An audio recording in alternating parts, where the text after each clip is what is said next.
తెలంగాణలో నీళ్లు వస్తలేవు, వానలు పడతలేవు అనేటువంటి సాకులు చెప్పుకుంటా రైతాంగాన్ని ముందే భయపడగొడుతున్నారు. మీరు ఈ పంట వేయకండి, ఆ పంట వేయకండి, వరి వేయకండి, ఇదే వేయకండి, అదే వేయకండి. మీరు భయపెట్టేటువంటి తీరు బొత్తిగా అవగాహన లేనటువంటి మీ అవగాహన రాహిత్యానికి నిదర్శనంగా కనిపిస్తుంది.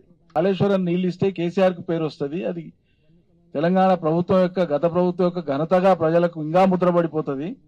ఆల్రెడీ ఇచ్చిన నీళ్లు 3 ఏళ్లు పంటలు వండినాయి కాళేశ్వరం కింద. వీళ్ళు కొత్తగా ఇచ్చేది ఏం లేదు. కానీ అలా దాన్ని బంధు పెట్టి అపఖ్యాతి పాలు చేసేటువంటి ప్రయత్నం చేస్తున్నారు. కాబట్టి మా చేతులు ఏముంది, నీళ్ళే లేవు అని చెప్పేటువంటి ఒక భ్రమ కల్పించడానికి ప్రజలకు విశ్వ ప్రయత్నం చేస్తుంది రేవంత్ రెడ్డి సర్కార్. 19 శాసనసభ నియోజకవర్గాలకు మిషన్ భగీరథ ద్వారా నీళ్లు ఇస్తాం.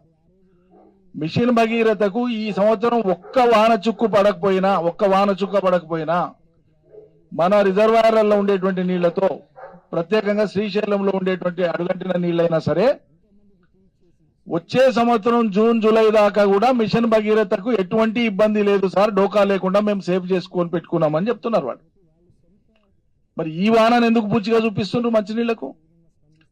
ఇప్పుడు పడని వానను మంచినీళ్లకు పూచిగా ఎందుకు చూపిస్తాడు ముఖ్యమంత్రి? నీళ్ల మంత్రి ఎందుకు మాట్లాడతాడు? వ్యవసాయ మంత్రి తుమ్మలు కూడా అదే మాట్లాడతాడు. అవగాహన ఉండి మాట్లాడతారా, వీళ్ళు లేక మాట్లాడతారా అర్థం కాదు. బాహుబలి మోటార్లను పెట్టి పాలమూరు రంగారెడ్డిని మనం సిద్ధం చేసి పెడితే దాంట్లో నీళ్లు నింపకుండా, అది మిగిలిపోయిన కొద్దిపాటి పనులు చేయకుండా అది పడవ పెట్టింది. పాలమూరు బిడ్డనని చెప్పేటువంటి రేవంత్ రెడ్డికి అది పట్టదు. 100 సార్లు మాట్లాడినా 100 సార్లు చెప్పినా పట్టదు. జిల్లా మంత్రులు, ఎమ్మెల్యేలు ఆ రిజర్వాయర్లు ఎందుకు నింపుకోకూడదు, మనం నింపుదాం, ఏం చేస్తే నింపుదామని ఒక్కనాడు వాళ్ళకి ఆలోచన ఉండదు.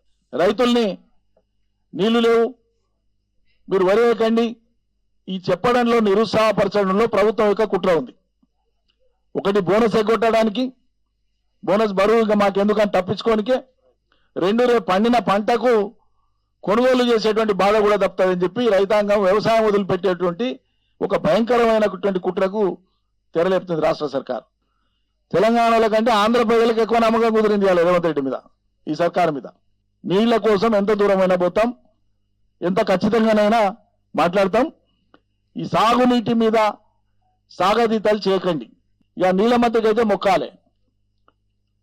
మరి ఏం అవగాహనో ఆయనది ఏందో నాకు తెలియదు. కానీ ముఖ్యమంత్రికి ఎట్లా పట్టదు, నీళ్లు పట్టవు, పాలమూరు పట్టదు, ఒట్టి డ్రామా అంతా. ఏనాడు నిజాయితీగా ఆయన గుండెలలో పాలమూరు అభివృద్ధి కావాలన్నటువంటిది లేదు.